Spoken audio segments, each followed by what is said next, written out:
Assalamualaikum warahmatullahi wabarakatuh. Perkenalkan, nama saya Ahmad Fadlan dengan NIDN 0117039001, yang dimana saya adalah dosen dari Universitas Pembangunan Pancabudi, yang terhitung sejak bulan Agustus tahun 2021 saya pindah home base dari prodi akuntansi ke prodi ekonomi pembangunan. Namun demikian, untuk mata kuliah saya tetap mengampu mata kuliah sesuai bidang keilmuan saya, yaitu mata kuliah ekonomi makro. Mulai dari saya prodi akuntansi hingga saat ini saya berada di prodi ekonomi pembangunan. Tujuan video ini saya buat untuk memenuhi syarat pernyataan diri dosen pada unjuk kerja Tridharma Perguruan Tinggi atau PDD UKT-PT Smart Cerdos tahun 2022.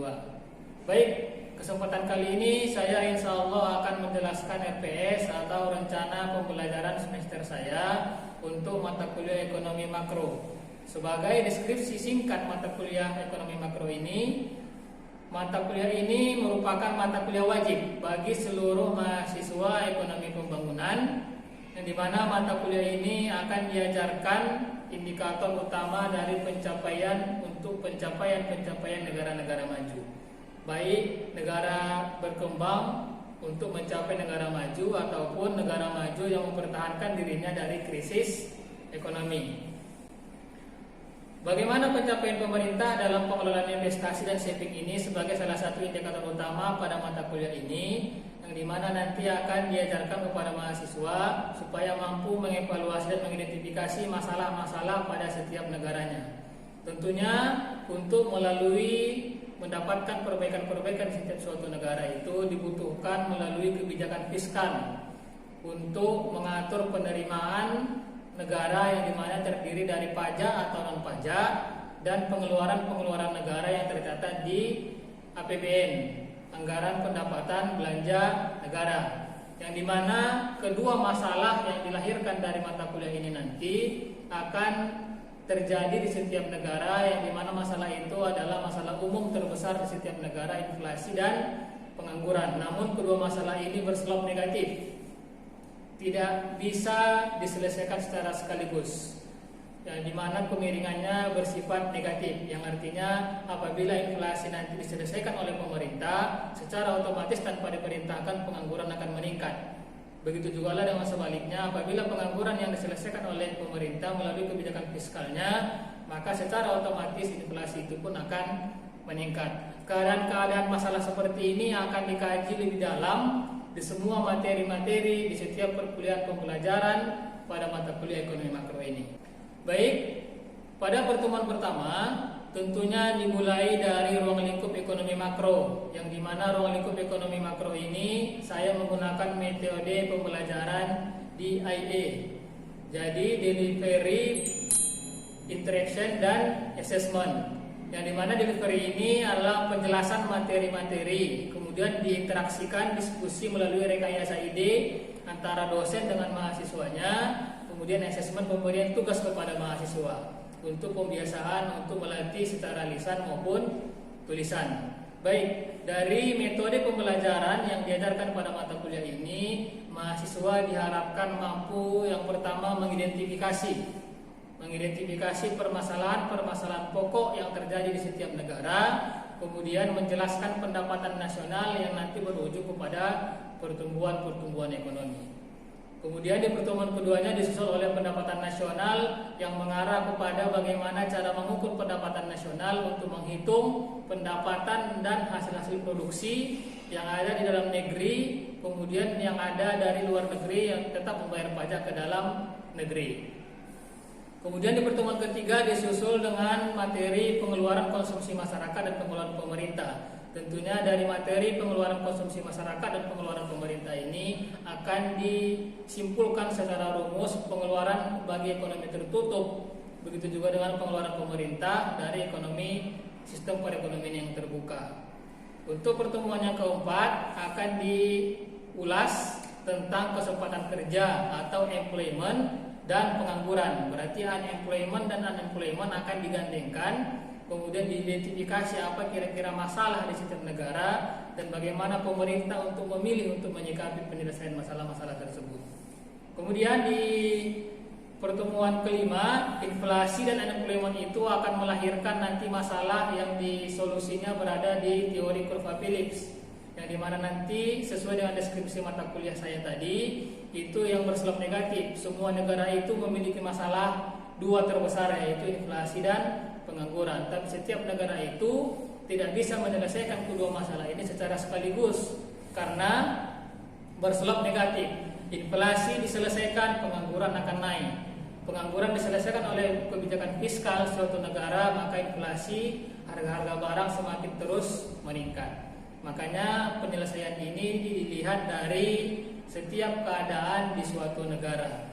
Kemudian disusul dengan materi ekonomi pembangunan, yang dimana nanti akan mengkonversikan dan memversuskan antara di mana lebih baik suatu kebijakan pemerintah itu untuk dijalankan, apakah fokus kepada ekonomi pembangunannya atau ke pertumbuhan ekonominya, kemana jalur untuk mensejahterakan masyarakatnya masing-masing.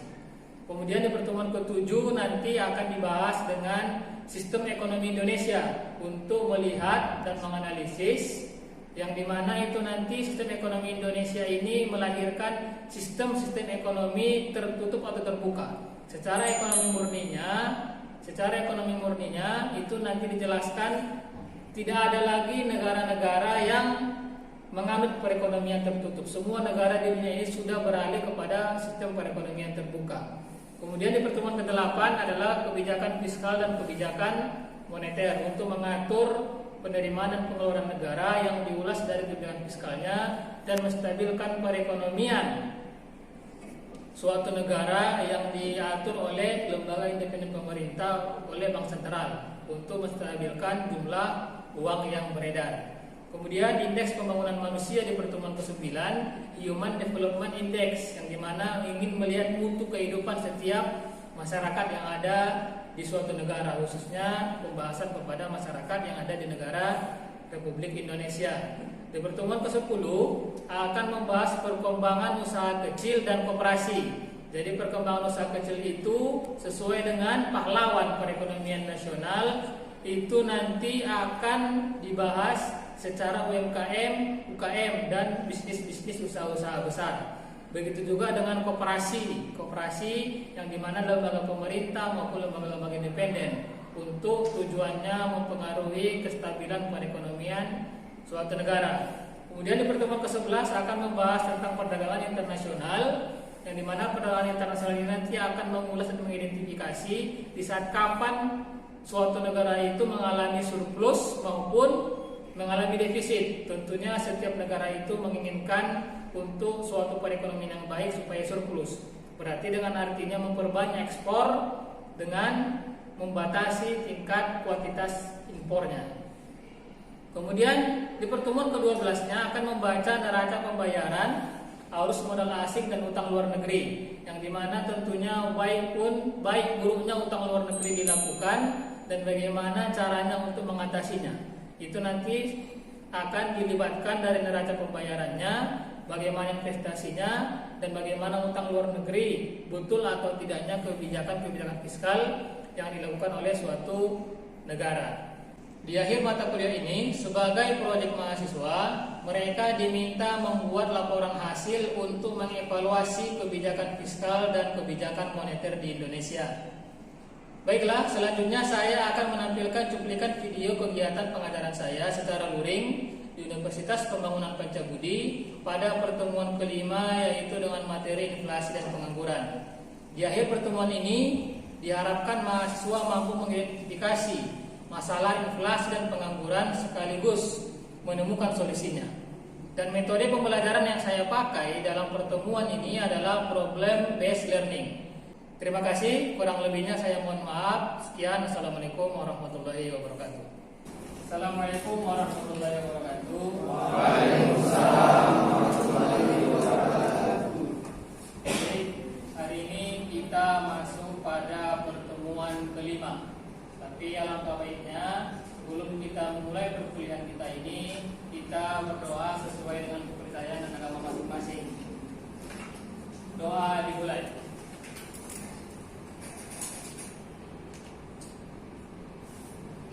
Doa selesai.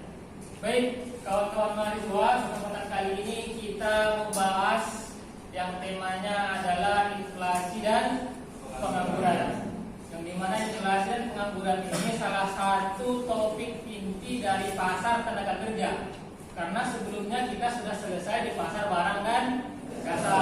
Selanjutnya kita masuk ke pasar tenaga kerja. Disinilah dia inti poin pembahasannya. Coba next. Inflasi dan pengangguran tema yang kita angkat untuk pasar tenaga kerja. Baik, untuk secara definisi, apa kalau inflasi dan tenaga kerja? Berarti kata pertamanya adalah inflasi. Secara definisi kita ambil sajalah pendapat para ahli. Ya, inflasi itu adalah menurut Budiono pengertian inflasi suatu kecenderungan mengenai harga-harga yang naik secara terus-menerus. Tetapi ketika harga dari suatu atau beberapa barang naik, maka itu bukanlah dapat dikatakan sebagai inflasi. Artinya itu bukan satu atau dua item saja langsung kita simpulkan kalau itu adalah inflasi. Kata poin yang paling kita ambil di sini adalah harga secara terus-menerus. Ini inflasi grafiknya. Secara terus-menerus itu kalau kita lihat dari grafik ini terus meningkat. Lain halnya kalau bahasa kita bolak-balik naik. Bahasa kita lihat kan. Lain halnya kalau sekali naik satu kali tapi nggak naik lagi. Naik pun dia dalam waktu jangka yang panjang. Yang dikatakan inflasi itu yang bolak-balik naik. Yang bolak-balik naik itu kita simpulkan dengan waktu yang singkat. Apakah dia ukuran tahun? Umpamanya belum sampai 5 tahun kan satu periode kan 5 tahun. Kita ingat kan? Dalam satu periode ada 4 kali naik harga, 5 kali naik harga, itu bisa kita kategorikan inflasi. Apalagi dalam satu tahun itu bisa lebih dari 2 kali. Lebih cepat lagi lah kita kategorikan itu inflasi. Apalagi acuan kita kepada barang-barang pokok. Ya, coba next. Di sini ada 4 penyebab terjadinya inflasi. Yang kemarin ada kita bahas excess demand dan excess supply. Yang acuan kita kepada harga, karena inflasi itu tadi kenaikan harga secara terus. Apa penyebabnya? Yang pertama QD. QD itu apa kemarin? Quantity demand. Quantity demand itu jumlah permintaan. Kalau bahasa sehari-harinya adalah seberapa banyak pembeli. Apabila seberapa banyak pembeli, di sini disebutkan banyak, berarti jumlah pembeli terhadap suatu barang itu banyak. Kenapa dikatakan banyak pembelinya? Karena QS-nya turun sama QS. Seberapa banyak jumlah penawaran atau seberapa banyak jumlah penjual. Kalau penjualnya sedikit, kenapa dikatakan sedikit penjual? Karena kita lihat keadaannya pembeli banyak. Kalau umpamanya pembelinya sedikit, nggak bakal kita katakan itu kalau penjualnya sedikit. Kita katakan pembelinya banyak, quantity demand-nya, jalurnya cepat meningkat signifikan di jumlahnya dibandingkan jumlah penjual, berarti QD terlalu tinggi, QS sedikit. Apa yang menyebabkan QS sedikit? Inventory atau stok yang kemarin kita bahas itu langka atau kita bahaskan sedikit. Mulai nampaknya dia mulai dicari-cari orang. Kalau ada bahasa dicari-cari orang, berarti itu artinya sudah sulit untuk dicari. Mendekati kepada scarcity, kelangkaan. Apabila terjadi keadaan ini secara otomatis tanpa diperintahkan terjadilah harga-harga mahal terhadap barang-barang yang kita cari.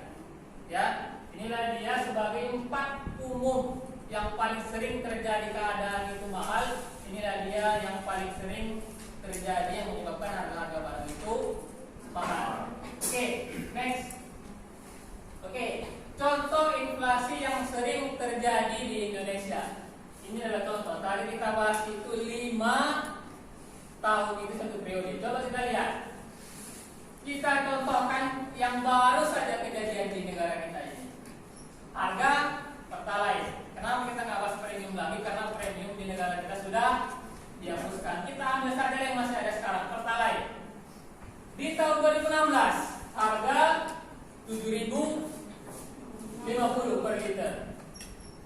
1 tahun, nggak sampai pun 1 tahun. 16 Desember ke 5 Januari, sebulan sudah naik 7.350. Dari Januari ke April 3 bulan naik 7.500. Ini adalah contoh dari inflasi. Banyak contoh, tapi kenapa saya ambil dari BBM? Karena ini adalah sebagai dalam semuanya. Naik harga BBM semuanya bakalan kena. Lain hal sama beras.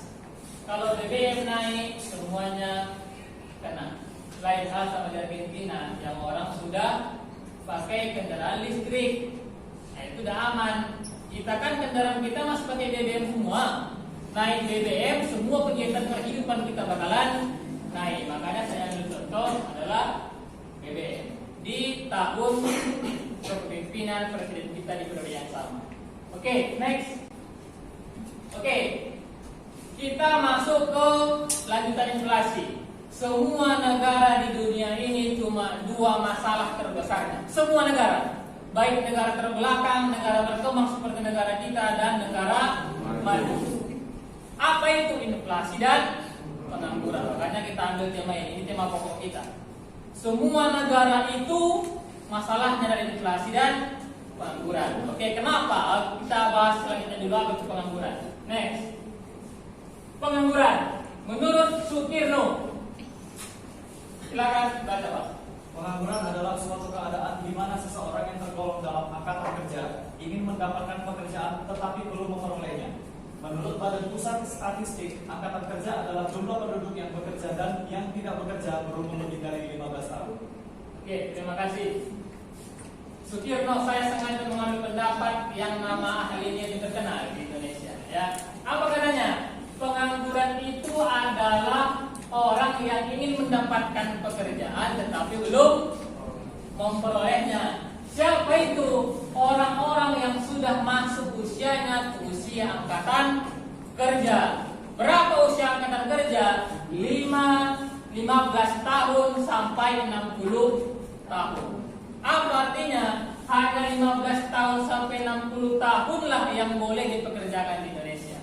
Artinya apabila ada lembaga resmi, perusahaan resmi yang mempekerjakan orang di bawah 15 tahun, berarti dia sudah melanggar hak undang-undang tenaga kerja. Berarti bisa diperkarakan secara hukum Indonesia. Karena sudah ada undang-undangnya yang boleh dipekerjakan itu 15 sampai 60 tahun. Pertanyaannya, banyak nggak terjadi di Indonesia yang bekerja di bawah 15 tahun? Banyak. Oke, inilah ciri-ciri pengangguran. Coba kita lihat, ada nggak kita di sini atau kawan-kawan mahasiswa di sini yang masuk kepada kategori ini, atau kesemuanya kena? Lihat, ini yang pertama, banyak mencari pekerjaan, mungkin mahasiswa belum mencari pekerjaan. Yang kedua, tidak memiliki pekerjaan, masuk nggak? Apakah sudah memiliki pekerjaan? Belum memiliki pekerjaan. Tiga, tidak memiliki penghasilan. Tidak memiliki penghasilan itu sebagai mahasiswa itu pada umumnya belum memiliki penghasilan. Kenapa? Orang nggak kerja, kemana mendapatkan penghasilan? Yang keempat, tidak tercukupi kebutuhannya. Nomor 4, 5, 6, 7 ini kondisional. Tidak dapat mencukupi kebutuhannya. Orang kerja pun bisa jadi tidak tercukupi kebutuhannya. Yang kelima, masih bergantung kepada orang tua. Yang keenam, mudah putus asa. Ini kondisional. Kita tidak bisa mengukur orang itu putus asa atau tidak. Tapi ciri-ciri orang-orang pengangguran itu inilah dia. Yang terakhir, tidak memiliki pendirian yang kuat. Ini kondisional. Ya, tapi kalau ciri-cirinya ada sama kita, berarti inilah ciri-ciri yang dikatakan pengangguran secara umum. Izin Pak. Ya, silakan. Sena. Kami kan sudah masuk ke usia angkatan kerja. Ya.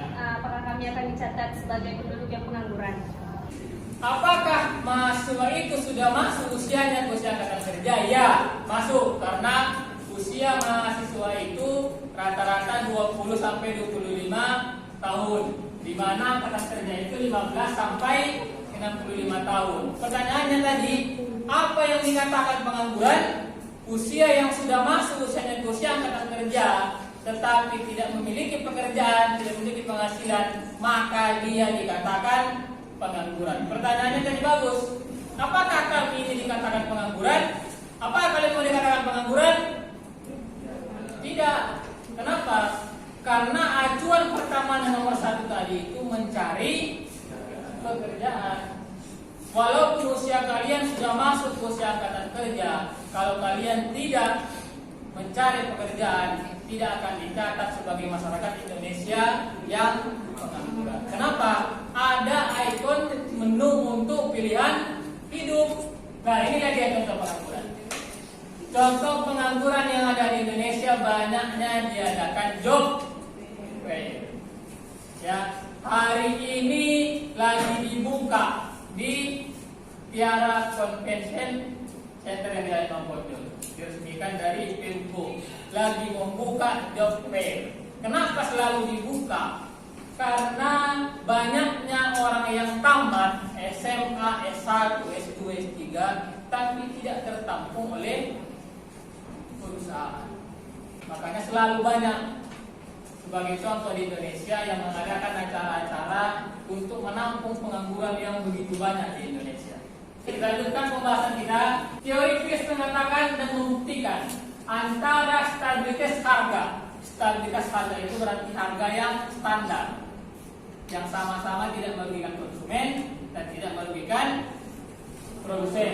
Stabilitas harga itu dan kesempatan kerja itu yang tinggi tidak mungkin terjadi secara bersamaan.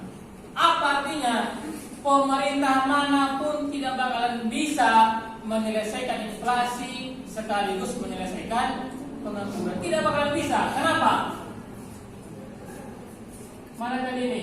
Yang berarti bahwa jika ingin mencari kesempatan kerja yang tinggi, tingkat pengangguran rendah. Sebagai konsekuensi harus bersedianya menanggung beban inflasi yang tinggi. Apabila pengangguran itu rendah, maka inflasi akan tinggi. Lihat kurvanya. Next. Ini mirip kurva permintaan. Ya, ini mirip kurva permintaan. Dia nantinya slope-nya negatif. Kemiringannya bersifat negatif.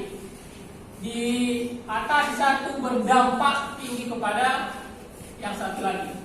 Di sini di vertikal ini adalah kurva untuk inflasi.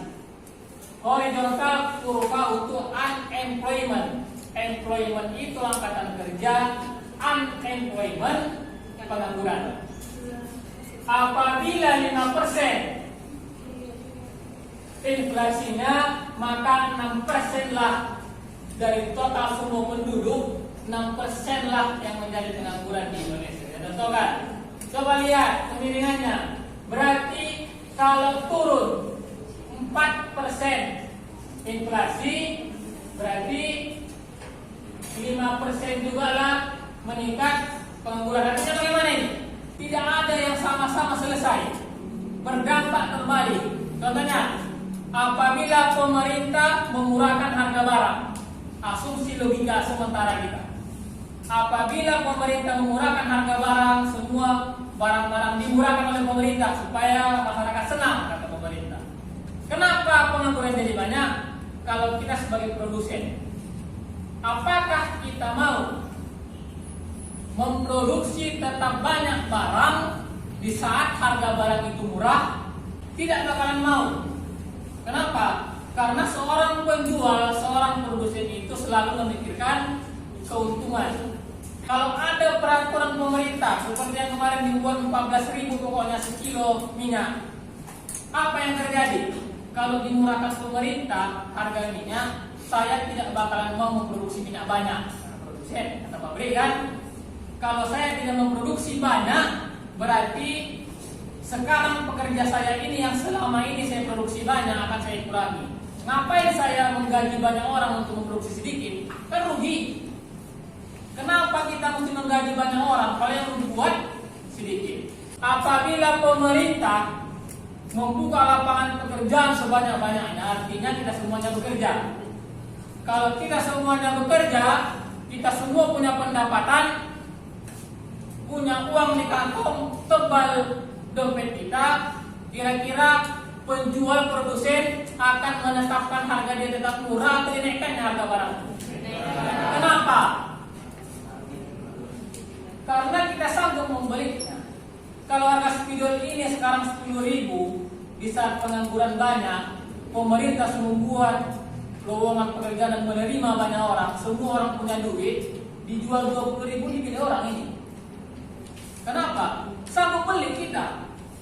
Karena pemerintah produsen penjual itu menyukai keuntungan, berarti semakin mahal harga barang, semakin sukalah penjualnya.